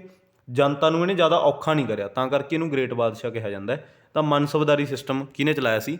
ਅਕਬਰ ਨੇ ਚਲਾਇਆ ਸੀ। ਅਗਲਾ ਜਿਹੜਾ ਪੁਆਇੰਟ ਹੈ ਇਸਟੈਬਲਿਸ਼ਡ ਇਬਾਦਤ ਖਾਨਾ, 1575 ਦੇ ਵਿੱਚ ਇਹਨੇ ਇਬਾਦਤ ਖਾਨੇ ਦੀ ਸਥਾਪਨਾ ਕੀਤੀ ਸੀ। ਇਹ ਕੀ ਸੀ? ਇਬਾਦਤ ਖਾਨਾ ਸੀ ਮਤਲਬ ਜਿੱਥੇ ਜਾ ਕੇ ਕੁਰਾਨ ਦੀਆਂ ਜਿਹੜੀਆਂ ਆਇਤਾਂ ਹੁੰਦੀਆਂ ਉਹਨਾਂ ਦਾ ਮਤਲਬ ਡਿਸਕਸ਼ਨ ਕੀਤੀ ਜਾਂਦੀ ਸੀ, ਉਹਨੂੰ ਪੜ੍ਹਿਆ ਜਾਂਦਾ ਸੀ, ਠੀਕ ਹੈ ਜੀ। ਨਮਾਜ਼ ਅਦਾ ਕੀਤੀ ਜਾਂਦੀ ਸੀ ਅਤੇ ਹੋਰ ਧਰਮਾਂ ਬਾਰੇ ਵੀ ਮਤਲਬ ਡਿਸਕਸ਼ਨ ਕੀਤੀ ਜਾਂਦੀ ਸੀ। ਇਬਾਦਤ ਖਾਨਾ ਦੀ ਸਥਾਪਨਾ ਕੀਤੀ ਸੀ ਅਕਬਰ ਨੇ, ਠੀਕ ਹੈ ਜੀ। ਤਾਂ ਮਤਲਬ ਜਿਹਨੇ ਵੀ ਕੋਈ ਨਮਾਜ਼ ਅਦਾ ਕਰਨੀ ਹੁੰਦੀ ਸੀ, ਕੁਰਾਨ ਦੀ ਕੋਈ ਆਇਤ ਦਾ ਮਤਲਬ ਵਿਸ਼ਲੇਸ਼ਣ ਜਿਹਨੂੰ ਆਪਾਂ ਕਹਿ ਸਕਦੇ ਹਾਂ ਕਰਨਾ ਹੁੰਦਾ ਸੀ, ਤਾਂ ਉਹ ਇਬਾਦਤ ਖਾਨੇ ਦੇ ਵਿੱਚ ਜਾ ਕੇ ਕਰਦਾ ਸੀ। ਬਹੁਤ ਇੰਪੋਰਟੈਂਟ ਹੈ ਇਹ ਪੁਆਇੰਟ, ਠੀਕ ਹੈ ਜੀ। ਤਾਂ ਇਹ ਧਰਮਾਂ ਦਾ ਇਹ ਸਾਰਿਆਂ ਦੀ ਸਤਿਕਾਰ ਕਰਦਾ ਸੀ ਜਿਹੜਾ ਅਕਬਰ ਸੀ। ਮਤਲਬ ਇਹਦਾ ਵਿਰੋਧ ਵੀ ਹੋਇਆ, ਅਕਬਰ ਦਾ ਬਹੁਤ ਵਿਰੋਧ ਹੋਇਆ ਕਿ ਕਿਉਂਕਿ ਜਿਹੜੇ ਨੋਬਲਸ ਹੁੰਦੇ ਸੀ, ਨੋਬਲਸ ਨਹੀਂ ਆਪਾਂ ਕਹਿ ਸਕਦੇ, ਮਤਲਬ ਜਿਹੜੇ ਇਹਨਾਂ ਦੇ ਮੁਸਲਿਮ ਧਰਮ ਦੇ ਜਿਹੜੇ ਮੇਨ ਹੁੰਦੇ ਸੀਗੇ, ਮੁੱਖ ਹੁੰਦੇ ਸੀ, ਜਿਹਨਾਂ ਨੂੰ ਆਪਾਂ ਕਹਿ ਸਕਦੇ ਹਾਂ ਕਿ ਜਿਹੜੇ ਧਰਮ ਨੂੰ ਚਲਾਉਂਦੇ ਸੀ, ਠੀਕ ਹੈ ਜੀ। ਖਲੀਫਾ ਜਿਹਨੂੰ ਆਪਾਂ ਕਹਿ ਸਕਦੇ ਹਾਂ, ਖਲੀਫਾ ਹੁੰਦੇ ਸੀ। ਤਾਂ ਉਹਨਾਂ ਨੇ ਇਹਦਾ ਬਹੁਤ ਵਿਰੋਧ ਕੀਤਾ ਸੀ ਅਕਬਰ ਦਾ ਕਿ ਤੂੰ ਮਤਲਬ ਹੋਰ ਧਰਮਾਂ ਨੂੰ ਕਿਉਂ ਇੰਨਾ ਪ੍ਰਿਵਿਲੇਜ ਦੇ ਰਿਹਾ, ਠੀਕ ਹੈ, ਕਿ ਤੂੰ ਆਪਣਾ ਧਰਮ, ਖੁਦ ਦਾ ਧਰਮ ਕਿਉਂ ਨਹੀਂ ਮਤਲਬ ਅੱਗੇ ਐਕਸਪੈਂਡ ਕਰ ਰਿਹਾ, ਠੀਕ ਹੈ। ਤਾਂ ਇਹ ਸਾਰੇ ਧਰਮਾਂ ਦਾ ਆਦਰ ਕਰਦਾ ਸੀ ਜਿਹੜਾ ਅਕਬਰ ਸੀ, ਸਾਰੇ ਧਰਮਾਂ ਦਾ ਆਦਰ ਕਰਦਾ ਸੀ।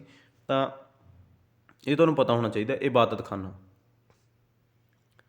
ਅਗਲਾ ਜਿਹੜਾ ਪੁਆਇੰਟ ਹੈ ਮੋਸਟ ਇੰਪੋਰਟੈਂਟ ਪੁਆਇੰਟ ਹੈ ਦੀਨ ਏ ਇਲਾਹੀ, ਇਹਨੇ ਇੱਕ ਨਵਾਂ ਧਰਮ ਚਲਾਇਆ ਸੀ। ਇਹਦਾ ਵੀ ਬਹੁਤ ਵਿਰੋਧ ਹੋਇਆ ਸੀ। ਜਿਹੜੇ ਮੁਸਲਿਮ ਨੋਬਲਸ ਸੀਗੇ ਇਹਨਾਂ ਵੱਲੋਂ ਇਹਦਾ ਬਹੁਤ ਵਿਰੋਧ ਕੀਤਾ ਗਿਆ ਕਿਉਂਕਿ ਇਹ ਸਾਰੇ ਧਰਮਾਂ ਲਈ, ਇਹਨੇ ਜਿਹੜਾ ਇਬਾਦਤ ਖਾਨਾ ਸੀ ਜਾਂ ਦੀਨ ਏ ਇਲਾਹੀ, ਇਹ ਸਾਰੇ ਧਰਮਾਂ ਲਈ ਖੋਲ੍ਹੇ ਹੋਏ ਸੀਗੇ, ਠੀਕ ਹੈ। ਇਹਦੇ ਵਿੱਚ ਇਹ ਕੋਈ ਬੰਦਿਸ਼ ਨਹੀਂ ਸੀ ਕਿ ਸਿਰਫ ਮੁਸਲਿਮ ਲੋਕ ਹੀ ਇੱਥੇ ਆ ਸਕਦੇ ਨੇ ਜਾਂ ਮੁਸਲਿਮ ਲੋਕ ਹੀ ਦੀਨ ਏ ਇਲਾਹੀ ਨੂੰ ਐਕਸੈਪਟ ਕਰ ਸਕਦੇ ਨੇ। ਇਹ ਸਾਰੇ ਧਰਮਾਂ ਲਈ ਸੀ, ਤਾਂ ਕਰਕੇ ਇਹਨੂੰ ਦੀ ਗ੍ਰੇਟ ਅਕਬਰ ਕਿਹਾ ਜਾਂਦਾ।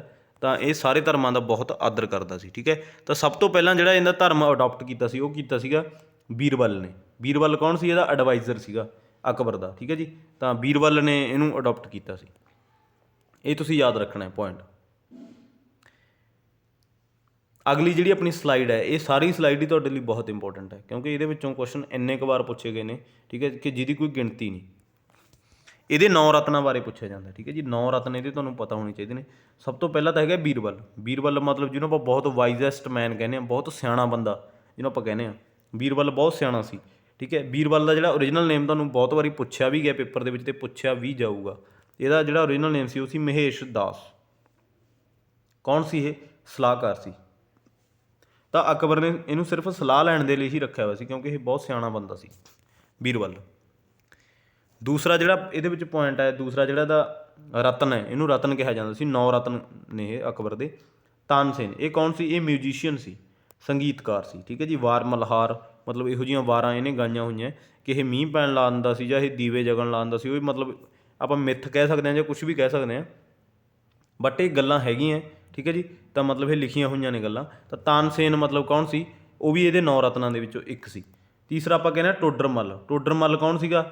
ਤਾਂ ਇਹ ਫਾਈਨਾਂਸ ਮਿਨਿਸਟਰ ਸੀਗਾ, ਠੀਕ ਹੈ ਜੀ। ਜਿੰਨੇ ਵੀ ਜ਼ਮੀਨ ਦੇ ਨਾਲ ਸੰਬੰਧਿਤ ਟੈਕਸ ਕਲੈਕਟ ਕਰਨਾ ਹੈ ਜਾਂ ਜ਼ਮੀਨ ਦੀ ਪੈਮਾਇਸ਼ ਕਰਨੀ ਹੈ ਜਾਂ ਇਹ ਦੱਸਣਾ ਕਿ ਜ਼ਮੀਨ ਇਹ ਮਤਲਬ ਉਪਜਾਊ ਹੈਗੀ ਹੈ ਜਾਂ ਨਹੀਂ ਹੈਗੀ, ਤਾਂ ਉਹ ਸਾਰੇ ਕੰਮ ਕੌਣ ਕਰਦਾ ਸੀ? ਟੋਡਰ ਮੱਲ ਕਰਦਾ ਸੀ, ਠੀਕ ਹੈ ਜੀ। ਤਾਂ ਇਹਨੂੰ ਆਪਾਂ ਵਿੱਤ ਮੰਤਰੀ ਕਹਿ ਸਕਦੇ ਹਾਂ, ਵਿੱਤ ਅਧਿਕਾਰੀ ਕਹਿ ਸਕਦੇ ਹਾਂ। ਮਾਨ ਸਿੰਘ, ਠੀਕ ਹੈ ਜੀ। ਮਾਨ ਸਿੰਘ ਕੌਣ ਸੀ? ਇਹ ਤਾਂ ਇੱਕ ਫੌਜਦਾਰ ਸੀ, ਕਮਾਂਡਰ ਸੀਗਾ, ਫੌਜ ਦਾ ਅਧਿਕਾਰੀ ਆਪਾਂ ਕਹਿ ਸਕਦੇ ਹਾਂ, ਚੀਫ ਕਮਾਂਡਰ ਸੀ ਵੈਸੇ ਇਹ। ਤਾਂ ਮਾਨ ਸਿੰਘ ਇਹ ਵੀ 9 ਰਤਨਾਂ ਦੇ ਵਿੱਚੋਂ ਇੱਕ ਸੀ। ਇਹਦੇ ਮਤਲਬ ਅਕਬਰ ਸੀਗਾ ਜਿਹੜਾ ਇਹ ਕਵਿਤਾਵਾਂ ਵਗੈਰਾ ਸੁਣਨ ਦਾ ਬਹੁਤ ਸ਼ੌਕੀਨ ਸੀ ਇਹ ਬੰਦਾ। ਇਹ ਕਿੱਥੋਂ ਪਤਾ ਲੱਗਦਾ? ਇਹ ਇੱਥੋਂ ਪਤਾ ਲੱਗਦਾ ਕਿ ਇਹਦੇ ਦਰਬਾਰ ਦੇ ਵਿੱਚ ਕਵੀ ਬਹੁਤ ਸੀ, ਜਿਵੇਂ ਕਿ ਫੈਜ਼ੀ ਹੋ ਗਿਆ, ਠੀਕ ਹੈ ਜੀ, ਭਗਵਾਨ ਦਾਸ ਹੋ ਗਿਆ, ਅਬੁਲ ਫਜ਼ਲ ਹੋ ਗਿਆ, ਅਬਦੁਲ ਰਹੀਮ ਖਾਨੇ ਖਾਨਾ ਹੋ ਗਿਆ। ਤਾਂ ਇਹ ਸਾਰੇ ਇਹਦੇ ਦਰਬਾਰ ਦੇ ਵਿੱਚ ਸੀਗੇ ਇਹ ਕਵੀ, ਠੀਕ ਹੈ ਜੀ। ਤਾਂ ਇਹ ਬੰਦਾ ਕਵਿਤਾਵਾਂ ਵਗੈਰਾ ਸੁਣਨ ਦਾ ਬਹੁਤ ਸ਼ੌਕੀਨ ਸੀ, ਆਪਾਂ ਕਹਿ ਸਕਦੇ ਹਾਂ ਇੱਥੋਂ। ਅਗਲਾ ਜਿਹੜਾ 9ਵਾਂ ਹੈਗਾ ਇਹ ਹੈ ਮੁੱਲਾ ਦੋ ਪਿਆਜ਼ਾ, ਠੀਕ ਹੈ। ਇਹਦਾ ਜ਼ਿਕਰ ਮਤਲਬ ਕਿਤੇ ਕਿਤੇ ਆਉਂਦਾ। ਇਹ ਕੁੱਕ ਸੀਗਾ ਮਤਲਬ ਇਹਦਾ, ਮੁੱਲਾ ਦੋ ਪਿਆਜ਼ਾ, ਠੀਕ ਹੈ। ਤਾਂ ਇਹਦੇ 9 ਰਤਨ ਸੀ। 9 ਰਤਨ ਬਾਰੇ ਤੁਹਾਨੂੰ ਪਤਾ ਹੋਣਾ ਚਾਹੀਦਾ, ਬਹੁਤ ਪੁੱਛਿਆ ਜਾਂਦਾ ਪੇਪਰਾਂ ਦੇ ਵਿੱਚ, ਠੀਕ ਹੈ ਜੀ, ਬਹੁਤ ਇੰਪੋਰਟੈਂਟ ਹੈ।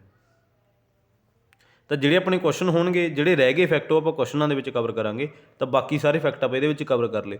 ਤਾਂ ਜੇ ਆਪਾਂ ਕੁਐਸਚਨ ਇਹ 'ਤੇ ਬਣਾਈਏ ਤਾਂ ਕੁਐਸਚਨ ਤਾਂ ਇਹਦੇ 100 ਤੋਂ ਜ਼ਿਆਦਾ ਕੁਐਸਚਨ ਬਣ ਜਾਣਗੇ, ਬਟ ਆਪਾਂ ਇਹਦੇ ਵਿੱਚ ਫੈਕਟ ਹੀ ਜਦੋਂ ਆਪਾਂ ਕਲੀਅਰ ਕਰ ਲਏ ਤਾਂ ਜਿਹੜੇ ਬਾਕੀ ਰਹਿ ਗਏ ਫੈਕਟ ਉਹ ਮੈਂ ਤੁਹਾਨੂੰ ਕੁਐਸਚਨ ਦੀ ਫਾਰਮ ਦੇ ਵਿੱਚ ਕਵਰ ਕਰਵਾ ਦੂੰ, ਠੀਕ ਹੈ ਜੀ।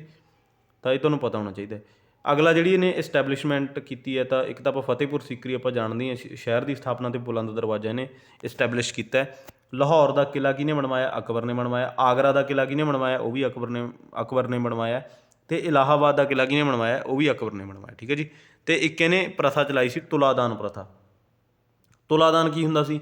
ਮਤਲਬ ਇੱਕ ਪਾਸੇ ਰਾਜਾ ਬੈਠ ਜਾਂਦਾ ਸੀ, ਇੱਕ ਪਾਸੇ ਉਹਦੇ ਹੀਰੇ ਜਵਾਹਰਾਤ ਮੋਤੀ ਮਤਲਬ ਮੋਹਰਾਂ ਸੋਨੇ ਦੀਆਂ ਉਹ ਰੱਖ ਦਿੱਤੀਆਂ ਜਾਂਦੀਆਂ ਸੀ, ਮਤਲਬ ਰਾਜੇ ਦੇ ਭਾਰ ਦੇ ਬਰਾਬਰ, ਠੀਕ ਹੈ ਜੀ। ਜਦੋਂ ਉਹ ਉਨੀਆਂ ਤੋਲ ਦਿੱਤੀਆਂ ਜਾਂਦੀਆਂ ਸੀ ਤਾਂ ਉਹ ਸਾਰਾ ਗਰੀਬ ਜਨਤਾ ਦੇ ਵਿੱਚ ਵੰਡ ਦਿੱਤਾ ਜਾਂਦਾ ਸੀ, ਠੀਕ ਹੈ। ਤੈਨੂੰ ਤੁਲਾਦਾਨ ਸਿਸਟਮ ਕਿਹਾ ਸੀ, ਤਾਂ ਇਹਨੇ ਚਲਾਇਆ ਸੀ ਤਾਂ ਕਿ ਗਰੀਬ ਜਨਤਾ ਦੇ ਵਿੱਚ ਉਹਨਾਂ ਦੀ ਸੇਵਾ ਹੋ ਸਕੇ, ਠੀਕ ਹੈ। ਤਾਂ ਕਰਕੇ ਇਹਨੂੰ ਦੀ ਗ੍ਰੇਟ ਅਕਬਰ ਕਿਹਾ ਜਾਂਦਾ ਸੀ।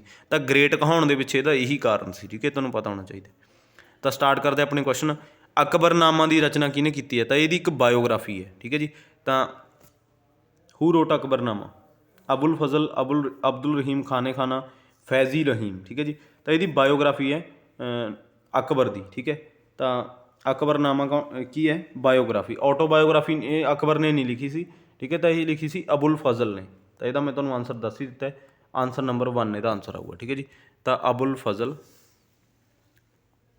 ਕਿਹੜੀ ਲੈਂਗੁਏਜ ਦੇ ਵਿੱਚ ਲਿਖੀ ਸੀ? ਪਰਸ਼ੀਅਨ, ਜਿਹਨੂੰ ਆਪਾਂ ਫਾਰਸੀ ਕਹਿੰਦੇ ਹਾਂ, ਫਾਰਸੀ ਭਾਸ਼ਾ ਦੇ ਵਿੱਚ ਲਿਖੀ ਹੋਈ ਹੈ ਅਕਬਰ ਦੀ ਬਾਇਓਗ੍ਰਾਫੀ, ਠੀਕ ਹੈ ਜੀ। ਤਾਂ ਇਹ ਤੁਸੀਂ ਲਿਖ ਲਿਓ, ਇਹ ਕੀ ਹੈ? ਬਾਇਓਗ੍ਰਾਫੀ ਹੈ, ਨਾਟ ਆਟੋਬਾਇਓਗ੍ਰਾਫੀ, ਠੀਕ ਹੈ ਜੀ। ਤਾਂ ਬਾਇਓਗ੍ਰਾਫੀ ਹੈ ਤਾਂ ਅਕਬਰ ਦੀ, ਅਬੁਲ ਫਜ਼ਲ। ਅਗਲਾ ਜਿਹੜਾ ਕੁਐਸਚਨ ਹੈ, ਅਕਬਰ ਦੀ ਕਬਰ ਕਿੱਥੇ ਹੈ? Where is the tomb of Akbar? Where is the tomb of Akbar? Akbar ਦੀ ਕਬਰ ਕਿੱਥੇ ਸਥਿਤ ਹੈ? ਸਿਕੰਦਰਾ, ਦਿੱਲੀ, ਆਗਰਾ ਜਾਂ ਲਾਹੌਰ? ਅਤੇ ਤੁਹਾਨੂੰ ਪਤਾ ਹੋਣਾ ਚਾਹੀਦਾ, ਬਹੁਤ ਵਾਰੀ ਕੁਐਸਚਨ ਪੁੱਛਿਆ ਗਿਆ। ਟੋਂਬ ਤੁਹਾਨੂੰ ਸਾਰਿਆਂ ਦੀ ਪਤਾ ਹੋਣੀ ਚਾਹੀਦੀ ਹੈ, ਠੀਕ ਹੈ ਜੀ। ਤਾਂ ਇਹਦਾ ਜਿਹੜਾ ਆਨਸਰ ਹੈ, ਆਨਸਰ ਨੰਬਰ 1 ਆਊਗਾ, ਠੀਕ ਹੈ ਜੀ। ਸਿਕੰਦਰਾ ਦੇ ਵਿੱਚ ਹੈ ਜੀ, ਜਿਹੜੀ ਅਕਬਰ ਦੀ ਟੋਂਬ ਹੈ ਇਹ ਸਿਕੰਦਰਾ ਦੇ ਵਿੱਚ ਹੈ, ਤੁਹਾਨੂੰ ਪਤਾ ਹੋਣਾ ਚਾਹੀਦਾ। ਸਿਕੰਦਰਾ ਕਿੱਥੇ ਹੈ? ਯੂਪੀ ਦੇ ਵਿੱਚ, ਠੀਕ ਹੈ ਜੀ। ਤਾਂ ਸਿਕੰਦਰਾ ਕਿੱਥੇ ਹੈਗਾ? ਯੂਪੀ ਦੇ ਵਿੱਚ ਹੈ। ਅਗਲਾ ਜਿਹੜਾ ਕੁਐਸਚਨ ਹੈ, ਦੀਵਾਨ-ਏ-ਆਮ ਅਤੇ ਦੀਵਾਨ-ਏ-ਖਾਸ ਦੀ ਸਥਾਪਨਾ ਕਿਸ ਨੇ ਕੀਤੀ? ਹੂ ਇਸਟੈਬਲਿਸ਼ਡ ਦੀਵਾਨ-ਏ-ਆਮ ਅਤੇ ਦੀਵਾਨ-ਏ-ਖਾਸ? ਤਾਂ ਇਹਦਾ ਜਿਹੜਾ ਆਨਸਰ ਹੈ, ਆਨਸਰ ਨੰਬਰ 2 ਹੀ ਆਊਗਾ, ਠੀਕ ਹੈ ਜੀ। ਅਕਬਰ ਆਊਗਾ, ਤੁਹਾਨੂੰ ਪਤਾ ਹੀ ਹੈ, ਠੀਕ ਹੈ ਜੀ। ਤਾਂ ਦੀਵਾਨ-ਏ-ਆਮ ਦੇ ਵਿੱਚ ਤਾਂ ਆਮ ਜਨਤਾ ਦਾ ਦਰਬਾਰ ਲਾਇਆ ਜਾਂਦਾ ਸੀ, ਆਮ ਜਨਤਾ ਦੀਆਂ ਤਕਲੀਫਾਂ ਸੁਣੀਆਂ ਜਾਂਦੀਆਂ ਸੀ, ਠੀਕ ਹੈ ਜੀ। ਅਤੇ ਦੀਵਾਨ-ਏ-ਖਾਸ ਦੇ ਵਿੱਚ ਮਤਲਬ ਇਹਦੇ 9 ਰਤਨ ਬੈਠਦੇ ਸੀ ਅਤੇ ਜਿੰਨੇ ਵੀ ਇਹਦੇ ਦਰਬਾਰ ਦੇ ਇੰਪੋਰਟੈਂਟ ਬੰਦੇ ਹੁੰਦੇ ਸੀ ਉਹ ਬੈਠਦੇ ਸੀ, ਠੀਕ ਹੈ। ਤਾਂ ਇਹ ਤੁਹਾਨੂੰ ਪਤਾ ਹੋਣਾ ਚਾਹੀਦਾ। ਇਹਦਾ ਆਨਸਰ ਨੰਬਰ 2 ਆਊਗਾ, ਅਕਬਰ। ਅਕਬਰ ਦੀ ਤਾਜਪੋਸ਼ੀ ਕਿੱਥੇ ਹੋਈ? Where is the coronation of Akbar ਟੁੱਕ ਪਲੇਸ? ਕਾਬੁਲ, ਕਲਾਨੌਰ, ਦਿੱਲੀ ਜਾਂ ਲਾਹੌਰ? ਤਾਂ ਇਹਦਾ ਜਿਹੜਾ ਆਨਸਰ ਹੈ, ਆਨਸਰ ਨੰਬਰ 2 ਆਊਗਾ, ਕਲਾਨੌਰ। ਇਹ ਕੁਐਸਚਨ ਹੈ ਜਿਹੜਾ ਇਹ ਹੈੱਡ ਕਾਂਸਟੇਬਲ ਦੇ ਪੇਪਰ ਦੇ ਵਿੱਚ ਆਇਆ ਹੋਇਆ, ਠੀਕ ਹੈ ਜੀ। ਉੱਥੇ ਮਤਲਬ ਕਲਾਨੌਰ ਨਹੀਂ ਸੀ, ਉੱਥੇ ਗੁਰਦਾਸਪੁਰ ਸੀ, ਠੀਕ ਹੈ ਜੀ। ਤਾਂ ਕਲਾਨੌਰ ਕਿੱਥੇ ਹੈ? ਗੁਰਦਾਸਪੁਰ ਜ਼ਿਲ੍ਹੇ ਦੇ ਵਿੱਚ ਹੀ ਹੈ, ਤੁਹਾਨੂੰ ਪਤਾ ਹੋਣਾ ਚਾਹੀਦਾ। ਤਾਂ ਅਕਬਰ ਦੀ ਤਾਜਪੋਸ਼ੀ ਕਿੱਥੇ ਹੋਈ ਸੀ? ਕਲਾਨੌਰ, ਗੁਰਦਾਸਪੁਰ ਦੇ ਵਿੱਚ। ਤਾਂ ਇਹ ਗੁਰਦਾਸਪੁਰ ਇੱਥੇ ਆਪਸ਼ਨ ਦੇ ਵਿੱਚ ਸੀ, ਬਟ ਇਹ ਕੁਐਸਚਨ ਆਇਆ ਹੋਇਆ, ਠੀਕ ਹੈ ਜੀ। ਅੱਗੇ ਵੀ ਤੁਹਾਨੂੰ ਪੁੱਛਿਆ ਜਾ ਸਕਦਾ ਹੈ। ਅਗਲਾ ਜਿਹੜਾ ਕੁਐਸਚਨ ਹੈ, ਫਤਿਹਪੁਰ ਸੀਕਰੀ ਦੀ ਸਥਾਪਨਾ ਕਿਸ ਨੇ ਕੀਤੀ? ਹੂ ਇਸਟੈਬਲਿਸ਼ਡ ਫਤਿਹਪੁਰ ਸੀਕਰੀ? ਇੱਕ ਸਿਟੀ ਹੈ, ਠੀਕ ਹੈ ਜੀ, ਤਾਂ ਇੱਕ ਸ਼ਹਿਰ ਹੈ, ਇਹ ਕਿਹਨੇ ਵਸਾਇਆ? ਇਹ ਤੁਹਾਨੂੰ ਪਤਾ ਹੋਣਾ ਚਾਹੀਦਾ। ਤਾਂ ਇਹਦਾ ਜਿਹੜਾ ਆਨਸਰ ਹੈ, ਆਨਸਰ ਨੰਬਰ 2 ਆਊਗਾ ਅਕਬਰ। ਇਹ ਮੈਂ ਤੁਹਾਨੂੰ ਸਾਰੇ ਫੈਕਟ ਪਿੱਛੇ ਕਰਵਾ ਕੇ ਵੀ ਗਿਆ। ਤਾਂ ਆਨਸਰ ਨੰਬਰ 2, ਬੁਲੰਦ ਦਰਵਾਜ਼ਾ ਕਿਹਨੇ ਬਣਵਾਇਆ? ਬੁਲੰਦ ਦਰਵਾਜ਼ਾ ਵੀ ਅਕਬਰ ਨੇ ਬਣਵਾਇਆ, ਠੀਕ ਹੈ ਜੀ। ਅਗਲਾ ਜਿਹੜਾ ਕੁਐਸਚਨ ਹੈ, ਆਗਰੇ ਦਾ ਕਿਲ੍ਹਾ ਕਿਸ ਨੇ ਬਣਵਾਇਆ? Who established Agra fort?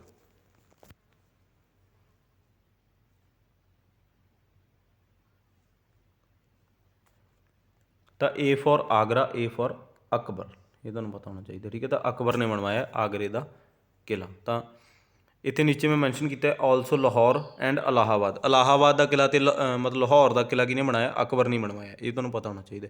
ਤਾਂ ਇੱਥੇ ਆਨਸਰ ਨੰਬਰ 2 ਆਊਗਾ। ਇੱਥੇ ਆਨਸਰ ਮੈਂ ਮੈਂਸ਼ਨ ਕਰਨਾ ਭੁੱਲ ਗਿਆ, ਠੀਕ ਹੈ, ਤੁਸੀਂ ਕਰ ਲਿਓ। ਤਾਂ ਆਨਸਰ ਨੰਬਰ 2 ਆਊਗਾ ਇੱਥੇ। ਅਗਲਾ ਜਿਹੜਾ ਕੁਐਸਚਨ ਹੈ, ਤੁਲਾਦਾਨ ਪ੍ਰਣਾਲੀ ਕਿਸ ਨੇ ਚਲਾਈ? ਹੂ ਇੰਟਰੋਡਿਊਸ ਤੁਲਾਦਾਨ ਸਿਸਟਮ? ਤਾਂ ਤੁਲਾਦਾਨ ਵੀ ਮੈਂ ਤੁਹਾਨੂੰ ਪਿੱਛੇ ਕਰਵਾ ਕੇ ਗਿਆ, ਠੀਕ ਹੈ। ਤਾਂ ਇਹਦਾ ਆਨਸਰ ਆਊਗਾ, ਆਨਸਰ ਨੰਬਰ 2 ਆਊਗਾ। ਤੁਲਾਦਾਨ ਦਾ ਕੀ ਮਤਲਬ ਸੀ ਕਿ ਮਤਲਬ ਤੱਕੜੀ ਦੇ ਵਿੱਚ ਇੱਕ ਪਾਸੇ ਸੀਗਾ ਜਿਹੜਾ ਉਹ ਰਾਜਾ ਬੈਠ ਜਾਂਦਾ ਸੀ, ਇੱਕ ਪਾਸੇ ਹੀਰੇ ਜਵਾਹਰਾਤ ਮੋਹਰਾਂ ਪੈਸੇ ਮਤਲਬ ਸੋਨੇ ਦੀਆਂ ਮੋਹਰਾਂ ਰੱਖ ਦਿੱਤੇ ਜਾਂਦੇ ਸੀ ਅਤੇ ਉਹਨੂੰ ਤੋਲ ਕੇ ਗਰੀਬ ਜਨਤਾ ਦੇ ਵਿੱਚ ਵੰਡ ਦਿੱਤਾ ਜਾਂਦਾ, ਇਹਨੂੰ ਤੁਲਾਦਾਨ ਸਿਸਟਮ ਕਿਹਾ ਜਾਂਦਾ ਸੀ। ਤਾਂ ਆਨਸਰ ਨੰਬਰ 2 ਆਊਗਾ ਅਕਬਰ। ਅਗਲਾ ਜਿਹੜਾ ਕੁਐਸਚਨ ਹੈ, ਜਜ਼ੀਆ ਕਰ ਅਤੇ ਯਾਤਰਾ ਕਰ ਦਾ ਖਾਤਮਾ ਕਿਸ ਨੇ ਕੀਤਾ? ਹੂ ਅਬੋਲਿਸ਼ਡ ਜਜ਼ੀਆ ਟੈਕਸ ਐਂਡ ਪਿਲਗ੍ਰਿਮ ਟੈਕਸ? ਤਾਂ ਇਹ ਮੈਂ ਤੁਹਾਨੂੰ ਦੱਸ ਕੇ ਗਿਆ, ਅਕਬਰ ਨੇ, ਠੀਕ ਹੈ ਜੀ। ਤਾਂ ਜਜ਼ੀਆ ਬਾਰੇ ਤੁਹਾਨੂੰ ਪੁੱਛ ਲਿਆ ਜਾਊਗਾ, ਬਹੁਤ ਵਾਰੀ ਪੁੱਛਿਆ ਗਿਆ। ਪਿਲਗ੍ਰਿਮ ਬਾਰੇ ਵੀ ਪੁੱਛ ਸਕਦੇ, ਠੀਕ ਹੈ ਜੀ। ਤਾਂ ਆਨਸਰ ਨੰਬਰ 2 ਆਊਗਾ। ਅਕਬਰ ਨੇ ਇਹ ਚੀਜ਼ਾਂ ਦਾ ਖਾਤਮਾ ਕੀਤਾ ਸੀ, ਤਾਂ ਕਰਕੇ ਇਹਨੂੰ ਦੀ ਗ੍ਰੇਟ ਅਕਬਰ ਕਿਹਾ ਜਾਂਦਾ ਹੈ। ਗੁਲਾਮ ਪ੍ਰਥਾ ਦਾ ਖਾਤਮਾ ਕਿਸ ਨੇ ਕੀਤਾ ਸੀ? ਹੂ ਅਬੋਲਿਸ਼ਡ ਸਲੇਵਰੀ ਸਿਸਟਮ? ਜ਼ਿਆਦਾਤਰ ਜਿਹੜੇ ਵਧੀਆ ਕੰਮ, ਚੰਗੇ ਕੰਮ ਕੀਤੇ ਸੀ, ਉਹ ਕਿਹਨੇ ਕੀਤੇ ਸੀ? ਅਕਬਰ ਨੇ ਹੀ ਕੀਤੇ ਸੀ। ਤਾਂ ਤੁਸੀਂ ਅਕਬਰ ਹੀ ਟਿਕ ਲਗਾਇਓ ਜੇ ਤੁਹਾਨੂੰ ਇਹੋ ਜਿਹੇ ਕੁਐਸਚਨ ਆਉਣਗੇ। ਤਾਂ ਅਕਬਰ ਇਹਦਾ ਸਹੀ ਆਨਸਰ ਹੈ, ਆਨਸਰ ਨੰਬਰ 2। ਅੱਜ ਦੇ ਸੈਸ਼ਨ ਦਾ ਜਿਹੜਾ ਆਪਣਾ ਲਾਸਟ ਕੁਐਸਚਨ ਹੈ, ਉਹ ਹੈ ਤਾਨਸੇਨ ਦਾ ਅਸਲੀ ਨਾਮ ਕੀ ਹੈ? ਇਹ ਬਹੁਤ ਵਾਰੀ ਕੁਐਸਚਨਾਂ 'ਚ ਪੇਪਰਾਂ 'ਚ ਪੁੱਛਿਆ ਗਿਆ, ਇਹ ਤੁਹਾਨੂੰ ਪਤਾ ਹੋਣਾ ਚਾਹੀਦਾ। What is the real name of Tansen? ਇਹ ਕੁਐਸਚਨ ਤੁਹਾਨੂੰ ਪੇਪਰ ਦੇ ਵਿੱਚ ਦੇਖਣ ਨੂੰ ਮਿਲ ਸਕਦਾ ਡਾਇਰੈਕਟ, ਠੀਕ ਹੈ ਜੀ। ਤਾਨਸੇਨ ਕੌਣ ਸੀ?